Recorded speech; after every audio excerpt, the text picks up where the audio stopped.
મહેસાણાની urban cooperative bank સામે ફરિયાદીએ ફરિયાદ નોંધાવી છે કે માર્ચ 2003માં તેઓએ બેંક પાસેથી 4 કરોડ રૂપિયાની લોન લીધી હતી।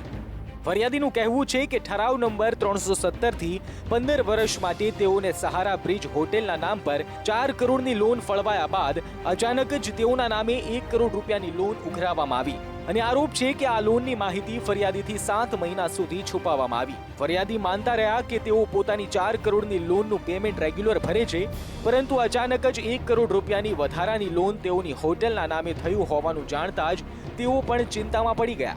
કાકાના નામની એફડી કરી નાખી। એ 8 મહિના પછી અમને ખબર પડે છે અને જ્યારે પછી એમ કહે છે કે આ કરોડ તમે કબૂલ કરી લો। અમે જે કીધું અમે ક્યાં જે પૈસા અમે અડ્યા નથી, એને અમે લીધા નથી, અમે માગ્યા નથી, તમે કેવી રીતે કબૂલ કરાવો અમની પાસે? એટલે પછી આ લોકો જે 15 વર્ષના પીરિયડની લોન હતી એ સીધી 5 વર્ષની કરી નાખી। સીધો જ અમને લેટરમાં એટલે શું થાય કે એનપી એકાઉન્ટ થઈ જાય। એનપી એકાઉન્ટ થાય એટલે કે અમે પેપરમાં ઓક્શન આપી પડાવી લઈએ મિલકત એમ।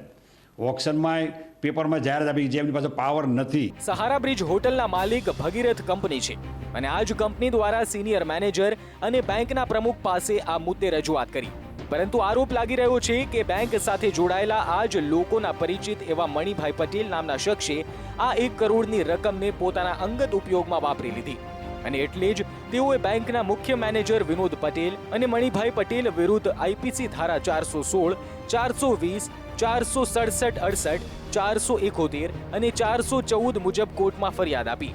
અમારી પ્રોપર્ટી ઉપર અમારી જાણ બહાર બીજી 1 કરોડની લોન થઈ ગઈ છે અને એ એક લોન મણિભાઈ પટેલ અને બેંકના જનરલ મેનેજર વિનુભાઈ પટેલે બંને જણાએ મળીને એ વસ્તુની લોન લીધી છે 1 કરોડની અને 1 કરોડની લોન લીધા પછી બારોબાર મણિભાઈ વી પટેલના નામની એફડી કરી નાખી છે અને જેના કારણે અમારી જાણમાં જે દિવસે એ વસ્તુ આવી ત્યારથી અમે લોકોએ મણિકાકા ઉપર અને મણિભાઈ વી પટેલ ઉપર અને બેંકના જનરલ મેનેજર વિનુભાઈ પટેલ ઉપર અમે 420ની ફરિયાદ કરેલી છે। કોર્ટ કચેરીની કાર્યવાહી શરૂ થયેલી એ દરમિયાન બેંકે કોર્ટને એવી બાંહેધરી આપેલી કે આ જે રકમ છે એ બેંકના ભગીરથ કન્સ્ટ્રક્શનના ખાતામાં પરત લાવવામાં આવેલ છે અને હવે એ કોઈપણ રીતે ટ્રાન્સફર કરવામાં આવશે નહીં।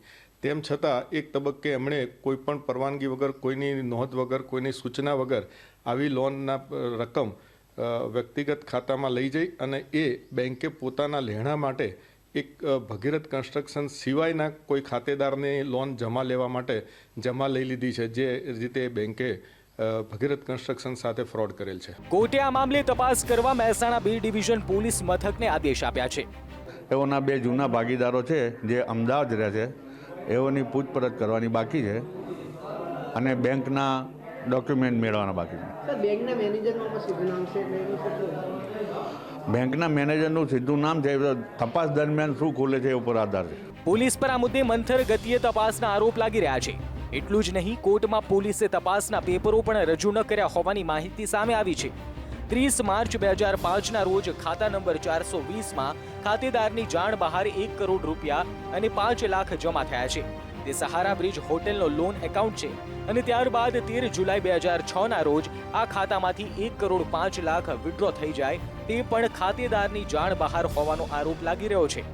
જોકે આવું જ કંઈક મહેસાણાની શાંતિકુંજ સોસાયટીમાં રહેતા ગંગાબેન નરસિંહ પટેલ સાથે થયું હોવાનો આરોપ લાગી રહ્યો છે।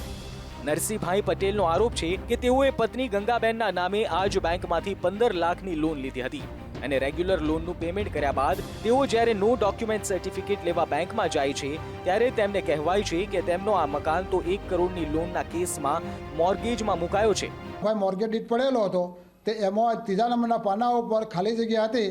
એ ખાલી જગ્યામાં સીજી બાપા ઓઇલ ઇન્ડસ્ટ્રીઝની જામીનગીરી 1 કરોડ રૂપિયાની જામીનગીરી ઘુસાડી દીધી અને ઘુસાડી દઈ અને એનો બોજો નોંધાવવા સિટી સર્વેમાં ગયા અને સિટી સર્વેમાં બોજો નોંધાવા ગયા અને સિટી સર્વે જ્યારે આ બાબતનો કાગળ લખ્યો ત્યારે ગંગાબેન અમને લોકોને બધાને ખબર પડી।